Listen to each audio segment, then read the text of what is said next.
नमस्कार, मैं श्यामगिरी। आप देख रहे हैं टीएफडी इंडिया न्यूज 24। टीएफडी इंडिया न्यूज 24 में आप सभी दर्शकों का स्वागत है। पीएम केयर फंड से लेकर चाइना के फंड तक मोदी देश की सरकार जिस तरह से कर रही है और जो व्यवहार देश के साथ कर रही है, वजह बहुत साफ है कि अपना काम बनता तो भाड़ में जाए जनता। यह सरकार का फंडा मूल रूप से है, इस बात से इनकार नहीं कर सकते। लेकिन बड़ी उम्मीद और इस देश को इस सरकार से थी, इस बात से इनकार नहीं कर सकते। सरकार जिस नक्शे कदम पर चल रही है या जिस रणनीति पर सरकार चल रही है, वह इस देश हित में तो नहीं, लेकिन भाजपा और आरएसएस का घर भरने के हित में तो भरपूर काम चल रहा है। इस बात से हम इनकार नहीं कर सकते। और दूसरा बिंदु यह है कि इस सरकार को इस देश के युवा, जो आने वाली पीढ़ियां इस देश का भविष्य है, वह अपने आप को भविष्य समझना बंद कर दे, बल्कि वह यह समझ ले कि गुलामी किस तरह की होगी, इस पर वह अगर संज्ञान लेंगे तो बेहतर होगा। और दूसरी, जो रोजगार की बात कही जा रही थी कि 2 करोड़ लोगों को हर साल रोजगार मिलेगा, रोजगार तो मिला नहीं, लेकिन करोड़ों लोगों के रोजगार छीन दिए गए। लेकिन आम गरीबों के जेब से या आम गरीबों के मिली हुई मजदूरी के पैसे को किस तरह सरकार अपने हाथ में ले ले, इन चीजों को लेकर के अलग अलग तरीके, अलग अलग कानून, अलग अलग व्यवस्थाएं बनाती रही। और इसी बीच साइबर स्कैम भी चलता रहा, जबकि हर एक व्यक्ति का डाटा यह सरकार लेके रखती है और वह डाटा बेचती भी है और लीक भी होता है। और उसी डाटे की तर्ज पर जिस तरह से लोगों के साथ फ्रॉड होता है, इस बात से भी इनकार नहीं किया जा सकता कि कहीं ना कहीं नेताओं की मिली भगत भी होती है। लेकिन जिस बच्चियों के लिए बेटी बचाओ बेटी पढ़ाओ का नारा जिस प्रधानमंत्री ने दिया, उसी प्रधानमंत्री के मंत्रीगण और वीवीआईपी लोग उन बच्चियों को हौस का अपना शिकार बनाने लगे और उसके बाद इंसाफ मांगे तो लाठियां बरसे और सरकार गुमराह करे तो भी सवाल उठता है कि सुरक्षा कौन करेगा। अब ऐसे में मोदी की सरकार इस वक्त एक चुनौती इस पूरे देश के लिए और संकट बनी हुई है। लेकिन एक चौंकाने वाली जो बड़ी खबर है कि पहले प्रधानमंत्री राहत कोष था, प्रधानमंत्री राहत कोष रहते हुए भी नरेंद्र मोदी ने कोरोना काल में पीएम केयर फंड बनाया। और पीएम केयर फंड बनाया तो सबसे पहला उसमें पैसा डालने वाला टाटा कंपनी थी, जो रतन टाटा उस वक्त थे, और रतन टाटा ने 100 करोड़ का योगदान पीएम केयर फंड में दिया था। लेकिन उसके बाद किसका किसका पैसा आया, कितना कितना पैसा आया, किसी को पता नहीं, और न ही उसका ऑडिट और कुछ हुआ। अब ऐसे में दिल्ली हाई कोर्ट के अंदर एक case file PM care fund को लेकर के हुआ। पीएम केयर फंड के पैसे की जानकारी आरटीआई के द्वारा मांगी जा रही थी, या पीएम केयर फंड के पैसे से किसे किसे सहायता पहुंचाई गई या किस सिचुएशन में सहायता पहुंचाई गई, कितना खर्च हुआ, कितना है, और सरकार उसका क्या कर रही है। लेकिन सरकार देती नहीं है पीएम केयर फंड का हिसाब और ना ही कोई ऑडिट कराती है। जबकि मनमोहन सिंह के कार्यकाल में प्रधानमंत्री राहत कोष जो था, उसका आरटीआई के जरिए उसके रिकॉर्ड मांगा जा सकता था और मिलता भी था। लेकिन अब जिस आरटीआई के तहत किसी भी मंत्रालय का, प्रधानमंत्री का, राष्ट्रपति का, चाहे किसी का भी, सीजीआई कोई भी हो, छोटे से लेकर बड़े तक के ओहदे पर रहने वाले लोगों का जिस तरह से रिकॉर्ड लिया जा सकता था, अब उस आरटीआई को पूरी तरह से खत्म करने की व्यवस्था बनाई जा रही है, जो इस देश को बड़ी चौंकाने वाला होगा। अब ऐसे में लोकसभा चुनाव से लेकर के और बिहार चुनाव तक जो गड़बड़ियां हुई हैं, एडीआर ने 27 पन्ने की रिपोर्ट फिर तैयार की है, जिसमें रिपोर्ट में यह है कि 76 लोकसभा की सीटें और 103 बिहार के अंदर विधानसभा की सीटें गड़बड़झाला यानी कि चोरी से जीती गई है।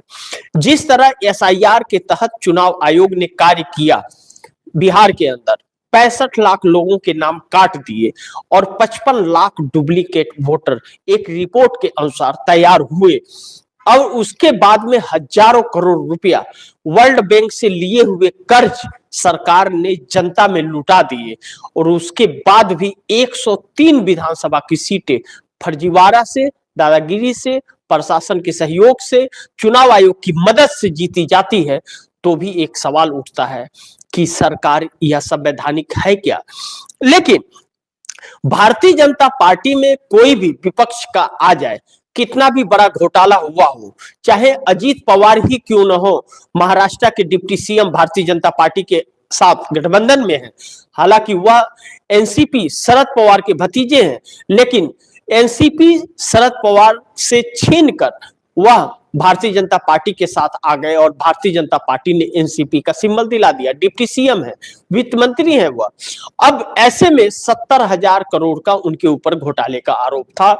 ऐसा हमारे देश के प्रधानमंत्री नरेंद्र मोदी ने मध्य प्रदेश के अंदर एक रैली में कहा था।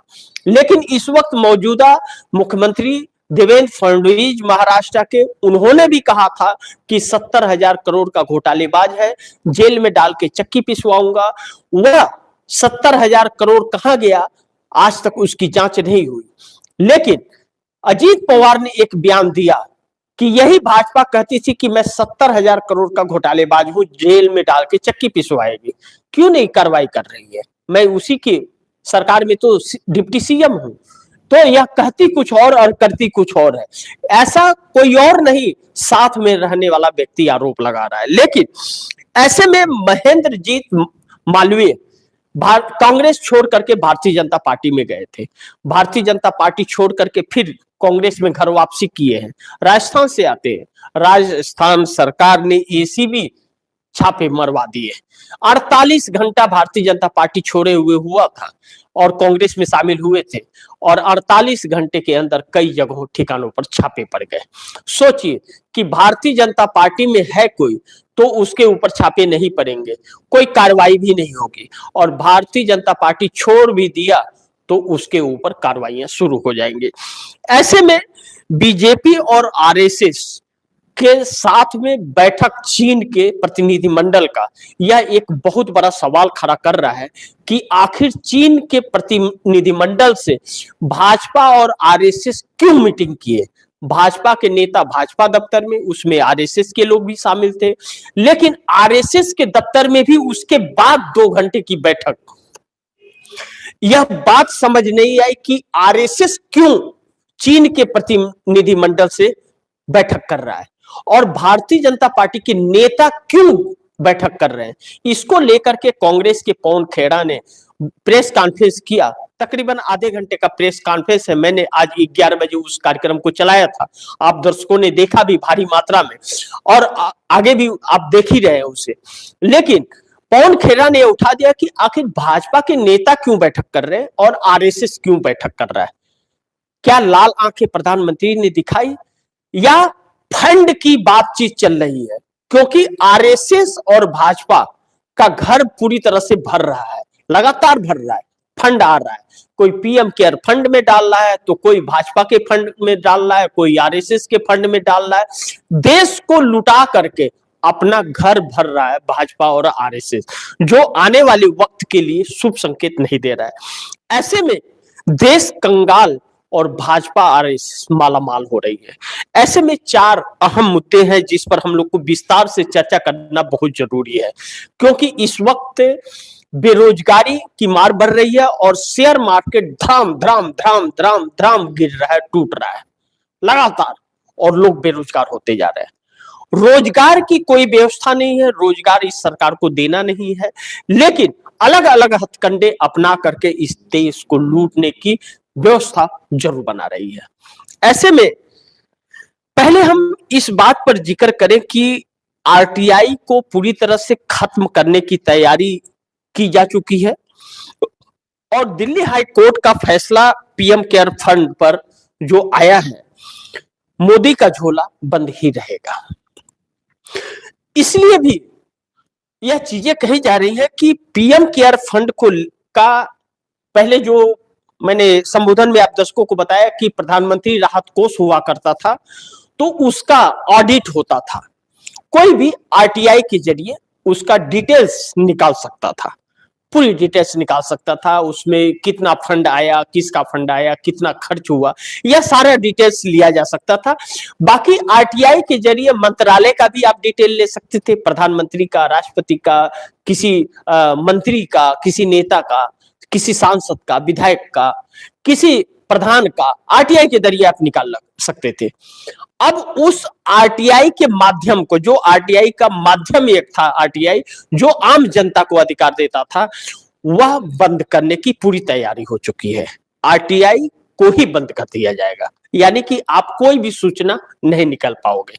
पत्रकारों भी के लिए बहुत एक ऐसा जरिया था जो सरकार का या किसी नेता का आरटीआई द्वारा पूरी डिटेल्स निकाल लेना, जिसके उससे सवाल पूछे जा सके कि आपको इतना फंड मिला तो आपने खर्च कहां कहां किया, और खर्च किया है गलत है तो उसकी जांच कर सकता था। वह सारे माध्यम बंद कर दिए जाएंगे। अब उस आरटीआई को पूरी तरह से खत्म करने की व्यवस्था की जा चुकी है। दूसरा जो पहलू है बहुत परेशान करने वाला, पीएम केयर फंड। पहले प्रधानमंत्री राहत कोष होता था, अभी भी है प्रधानमंत्री राहत कोष, लेकिन उस पर चर्चा नहीं होती। सारे फंड पीएम केयर फंड में डाले जाते हैं। नरेंद्र मोदी ने पीएम केयर फंड कोरोना काल में शुरू किया, लेकिन पीएम केयर फंड में पैसे तो बहुत आए। 100 करोड़ तो टाटा ने पीएम केयर फंड स्टार्ट होते ही 100 करोड़ डाले थे, हजारों करोड़ आए उसमें। लेकिन उस पीएम केयर फंड से कोरोना काल में क्या खर्च किया गया? कहा जा रहा था कि उस वक्त कोरोना काल में आईसीयू के बेड और सारी दवाइयां का व्यवस्था किया, लेकिन वह बेड किसी काम का नहीं रहा। एक बार भी पेशेंट उस पर इलाज नहीं करा सका, पेशेंट को रखते ही वह टूट जा रहा था। और सारी सामान उससे पीएम केयर फंड से कोरोना काल में जो आया वह गुजरात के लोगों से लिया गया और वह किसी काम का नहीं रहा। एक दिखावा, आप यह कह सकते हैं कि एक दिखावा किया गया। उसके बाद में प्रधानमंत्री राहत कोष और पीएम केयर फंड का डिफरेंस यह रहा कि प्रधानमंत्री राहत कोष मनमोहन सिंह सरकार के वक्त जो बना था, वह कोई रेलवे दुर्घटना हुआ या कोई और ऐसी आपदा आ गई या कुछ होता है तो प्रधानमंत्री राहत कोष से उसमें लोगों को मदद की जाती थी। 50,000 रुपया, लाख रुपया या 2 लाख रुपया या 5 लाख रुपया, और सरकारें अलग से देती थी। वह डिपार्टमेंट रेलवे से हुआ तो रेलवे डिपार्टमेंट अलग देता था, पीएम केयर फंड से पीएम योगदान से अलग मिलता था। लेकिन जैसे ही पीएम केयर फंड बना तो उसकी सूचनाएं भी मिलनी शुरू हो गई, उसका ऑडिट भी नहीं होता है। प्रधानमंत्री राहत कोष का ऑडिट होता था।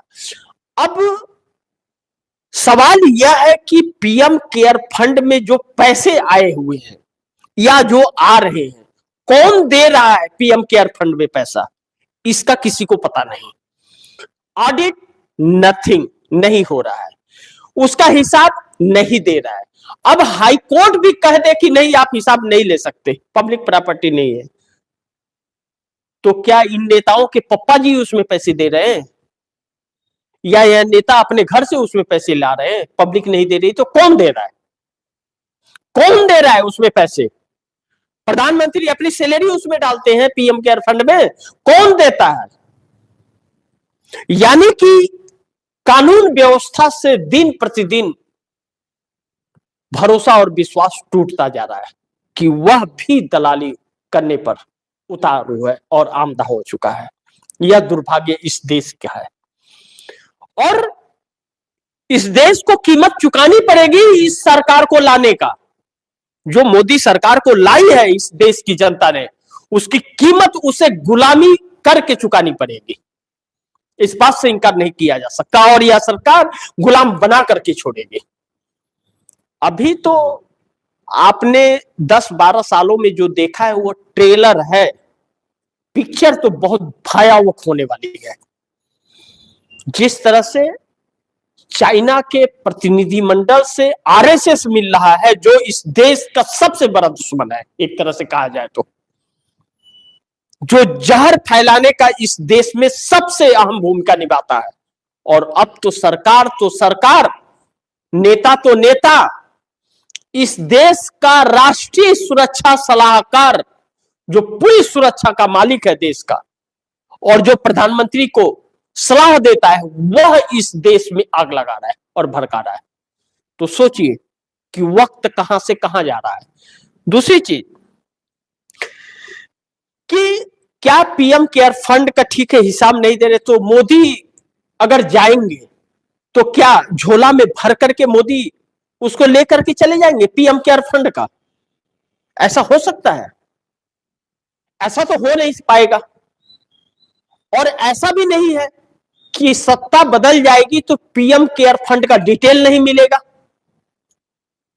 तो फिर क्या होगा?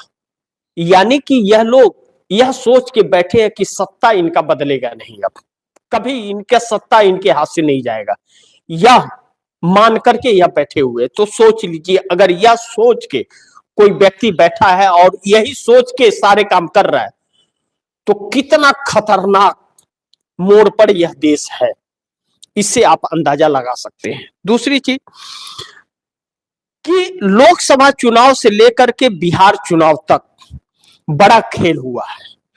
76 लोकसभा की सीटें और 76 लोकसभा की सीट 2024 लोकसभा चुनाव में, जिसमें प्रधानमंत्री नरेंद्र मोदी की वाराणसी सीट भी है, और 103 विधानसभा का सीट बिहार का अभी जो चुनाव हुआ है, इलेक्शन कमीशन की मदद से मिला बीजेपी को। एडीआर के संस्थापक प्यारेलाल गर्ग ने यह बयान दिया है और 27 पन्नों का रिपोर्ट एडीआर के संस्थापक प्यारेलाल गर्ग ने तैयार किया है। सोचिए कि भारतीय जनता पार्टी 89 सीट लाई है बिहार के अंदर, 89, और 103 सीट धांधलेबाजी हुई है। यानी कि 89 और चिराग पासवान का 19 सीट, तो यह हो गया आपका 108 सीट, और 103 सीट जो है वह धांधलेबाजी से आई है। यानी कि भारतीय जनता पार्टी पूरी तरह से खत्म थी, आप समझ सकते हैं। और यह सब कहा जा रहा है, प्यारेलाल गर्ग की रिपोर्ट में यह कहा गया है कि 13,000 बूथ नए बनाए गए थे और 31 से 37,000 वोट हर कंस्टिट्यूएंसी के अंदर चुनाव आयोग के एसआईआर द्वारा काट दिया गया था। आप समझिए कि देश कहां जा रहा है और किस तरह से चुनाव जीता जा रहा है। यानी कि 100% धांधले, 100% आप कह सकते हैं इसे कि धांधलेबाजी से। यानी कि राहुल गांधी की बात सत्य है कि असंवैधानिक सरकार इस देश में चल रही है, लोकतांत्रिक सरकार और देश की चुनी हुई सरकार नहीं है। 55 लाख डुप्लीकेट वोटर यूज किए गए बिहार के अंदर और 65 लाख लोगों के नाम काट दिए गए। आप अंदाजा लगा लीजिए कि किस तरह की राजनीति हो रही है। और 12 राज्यों में जो एसआईआर हुआ है, इंक्लूडिंग उत्तर प्रदेश, तकरीबन 7 करोड़ लोगों के नाम काटे गए हैं, जिसमें 3 करोड़ तो उत्तर प्रदेश के ही हैं। 1 करोड़ लोगों को नोटिस जारी किया गया है, यानी कि 4 करोड़ से ज्यादा नाम काटे गए हैं। और अब भाजपा 200-200 वोट हर बूथ से अपने लोगों का जुड़वा रही है। आने वाला वक्त बड़ी चुनौतीपूर्ण है। लेकिन दूसरा, इस पर हम लोग फिर आगे चर्चा करेंगे, यह एक बड़ी विस्तार पूर्वक इस पर कार्यक्रम हम लोग करके, और इसके बारे में मैं आप दर्शकों को इस चुनाव आयोग का और एडीआर की रिपोर्ट के बारे में कार्यक्रम करके आप लोगों को बताऊंगा। लेकिन महेंद्रजीत मालवीय कांग्रेस से भारतीय जनता पार्टी में आए थे और भारतीय जनता पार्टी छोड़ करके कांग्रेस में घर वापसी कर लिए हैं राजस्थान से। 48 घंटे भी नहीं बीते भारतीय जनता पार्टी को छोड़े हुए, उनके ऊपर एसीबी का छापा पड़ गया कई ठिकानों पर। अब एक रिपोर्ट के अनुसार, दैनिक भास्कर के रिपोर्ट के अनुसार यह कहा जा रहा है कि भाजपा छोड़कर कांग्रेस में वापसी का ऐलान करने वाले पूर्व मंत्री महेंद्रजीत सिंह मालवीय, भाजपा छोड़कर कांग्रेस में वापसी का ऐलान करने वाले पूर्व मंत्री महेंद्रजीत सिंह मालवीय के 3 ठिकानों पर मंगलवार को एसीबी की टीम कार्रवाई करने पहुंची। जयपुर से आई एसीबी की टीम ने कलिंजरा में भैरवजी कृपा फिलिंग स्टेशन और बागी दौरा में भैरवजी फिलिंग स्टेशन सहित क्रशर प्लांट पर पहुंचकर जांच पड़ताल की। दोनों पेट्रोल पंप खुद मालवीय के नाम है, जबकि क्रशर प्लांट उनके बेटे प्रेम प्रताप सिंह के नाम बताया जा रहा है। यानी कि 48 घंटे भी नहीं बचे और छापा पड़ गया। इसके पहले क्यों नहीं छापा पड़ा? जब भाजपा में थे तो छापा इसलिए पड़ा कि भाजपा छोड़ दिया। और महेंद्रजीत मालवीय जो है एक दमदार व्यक्ति है और वोट इनके हाथ है, वोटरों में इनकी पकड़ भी है। अब क्या जांच हो रही है, किस तरह की जांच हो रही है? आप दर्शक झारखंड के सीएम हेमंत सोरेन से तुलना कर सकते हैं कि हेमंत सोरेन को किस तरह एक फर्जी जमीन में फंसा करके और चुनाव के वक्त 6 महीने तक जेल में रखा गया और बाद में ईडी सबूत नहीं दे पाई और उन्हें छोड़ना पड़ा। लेकिन चुनाव के मद्देनजर उन्हें जेल में डाला गया था। तो कल्पना सोरेन, उनकी पत्नी जो हाउस वाइफ थी, उन्होंने कमान संभाल लिया और आज देश में उनका नाम है कल्पना सोरेन का। कल्पना सोरेन ने अपने दम पर झारखंड जीता दिया इंडिया गठबंधन को। तो महेंद्रजीत मालवीय भी दमदार है, लेकिन कल्पना सोरेन से इनकी तुलना नहीं कर सकते। लेकिन जिस तरह से हेमंत सोरेन को जेल में डाला गया था फर्जी, उसी तरह इनके ऊपर फिर फर्जी छापेमारी चालू है। और अगर यह उसमें लिप्त है तो भाजपा में शामिल थे तो छापा क्यों नहीं पड़ा? भाजपा छोड़ने के बाद क्यों छापा पड़ा? यह एक बहुत बड़ा प्रश्नवाचक चिन्ह है। लेकिन दूसरी तरफ चीन से भाजपा और आरएसएस की बहुत बड़ी डील चल रही है चीन के साथ। चीन का प्रतिनिधिमंडल जो आया हुआ है, वह कभी भारतीय जनता पार्टी के दफ्तर में बैठक हो रही है तो कभी आरएसएस के दफ्तर में बैठक हो रही है। 2-2 घंटा की बैठक चल रही है। आरएसएस क्यों बैठक कर रहा है, भाजपा के नेता क्यों बैठक कर रहे हैं, इसका कोई भी अभी तक सूचना नहीं आ रहा है और न तो सरकार बोलने को तैयार है। जिस प्रतिनिधिमंडल को सरकार से मिलना चाहिए वह आरएसएस के लोगों से और भाजपा के नेताओं से मिल रहा है, तो इसका मतलब कोई ना कोई डील तो चल रहा है। अब ऐसे में जो डील चल रही है, बड़ी डील अगर चल रही है तो देश को गुलाम और भाजपा आरएसएस को मालामाल बना देगा। क्योंकि इसके 2-3 कारण है कि भाजपा और आरएसएस के नेता लगातार चाइना जाते रहते हैं और चाइना वालों से इनके बड़ी मधुर संबंध है। जिस तरह से चाइना को लेकर के हमारे देश के प्रधानमंत्री यह कहते हैं कि चाइना छोटी आंख वाले गणेश जी, याद है ना, दिवाली के वक्त बोले थे 24 में 25 में प्रधानमंत्री, अभी ये जो दिवाली बीती थी 25 में, उसी दिवाली के वक्त बोले थे छोटी आंख वाले गणेश जी घूम रहे हैं घर घर में और दुकानों में स्वदेशी का बोर्ड लगा दो। वही भाजपा, वही नरेंद्र मोदी चाइना से व्यापार कई गुना बढ़ाती है। अब भाजपा और आरएसएस के नेताओं से अगर बैठक चल रही है प्रतिनिधिमंडल की, यानी कि डील हो रही है, लेकिन पिछली बार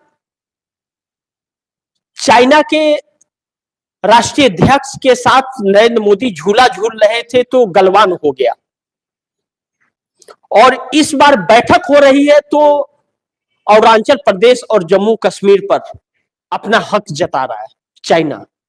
तो क्या यह मान ले कि यह सरकार चाइना से डील कर रही है, भाजपा और आरएसएस वाले, कि आप गलवान ले लो, आप लद्दाख ले लो, आप जम्मू कश्मीर ले लो, आप अरुणाचल ले लो, डोंट माइंड, हमारा घर पैसों से भर दो। क्या यह मान ले? और नहीं माने तो क्यों ना माने, सरकार इसका जवाब दे दे। लेकिन इस देश के साथ बहुत बड़ा छल यह सरकार कर रही है। और दूसरी चीज जो बड़ी महत्वपूर्ण है, इसीलिए मैंने कहा कि पीएम केयर से चाइना फंड मोदी का कर देगा छुट्टी, मोदी का झोला बंद ही रहेगा, इसे ध्यान से समझिए। आरटीआई को खत्म करके कोई भी डिटेल लेने से लोगों को अब वंचित कर दिया जाएगा। पीएम केयर फंड में क्या पैसा है वह किसी को पता नहीं चलेगा, और उस पैसे को कहां यूज किया गया नहीं पता चलेगा। और अडानी को बढ़ाने के लिए बैंकों को कंगाल बना दिया जाएगा। दूसरी चीज, एलआईसी में जनता के पैसे हैं और एलआईसी को कंगाल बना देंगे ये लोग। और चाइना के साथ मिल करके अरुणाचल और जम्मू कश्मीर भी गवा देंगे। लेकिन भाजपा और आरएसएस का घर पैसों से भर जाएगा और यह देश गुलाम हो जाएगा। इसीलिए आप दर्शक सोचिए कि यह सरकार कितने बड़े संकट में इस देश को डाल रही है। प्रधानमंत्री मोदी का झोला बंद ही रहेगा, खुलेगा नहीं, कोई नहीं जान सकता है। और पीएम केयर फंड से चाइना फंड तक मोदी के साथ क्या होगा, बर्ताव करेगा यह देश, मैं नहीं जानता। लेकिन एक खबर हमने प्रेस कॉन्फ्रेंस चलाई थी पवन खेड़ा का, कांग्रेस के 11 बजे आज मैंने चलाया था वह कार्यक्रम, 11:10 पर वह वीडियो मैंने अपलोड किया था। आप दर्शक जरूर उसे देखिए कि कांग्रेस ने क्या ऐलान किया। वह कांग्रेस का डिटेल प्रधानमंत्री नरेंद्र मोदी के इस्तीफे का कारण बन सकता है। अगर यह देश जग गया तो नेता की बात मत कीजिए, किसी दल पार्टी की बात मत कीजिए, नीतीश नायडू की जिक्र मत कीजिए। मैंने इस पूरे कार्यक्रम में, मैं जानता था इस कार्यक्रम में रीच नहीं आएगा अगर मैं नीतीश नायडू का जिक्र नहीं करूंगा, तो भी मैंने यह कार्यक्रम किया कि आपको जानकारी होनी चाहिए कि देश में चल क्या रहा है। तो अब एक ऐसे मोड़ पर देश आकर के खड़ा हो गया है कि या तो गुलाम बन जाएगा या तो सत्ता परिवर्तन यह देश की जनता ही करेगी और किसी के बस की नहीं है। बाकी आप दर्शकों की क्या राय है, क्या सुझाव है, कमेंट बॉक्स में जरूर दीजिए। और गुजारिश करूंगा इस खबर को ज्यादा से ज्यादा शेयर कीजिए, अपने दोस्तों को भी कहिएगा आगे शेयर करें। आपने अगर टीएफडी इंडिया न्यूज 24 को सब्सक्राइब नहीं किया, सब्सक्राइब कर लीजिए, अपने दोस्तों को भी कहिएगा टीएफडी इंडिया न्यूज 24 को सब्सक्राइब करें। मिलते हैं अगली खबर के साथ।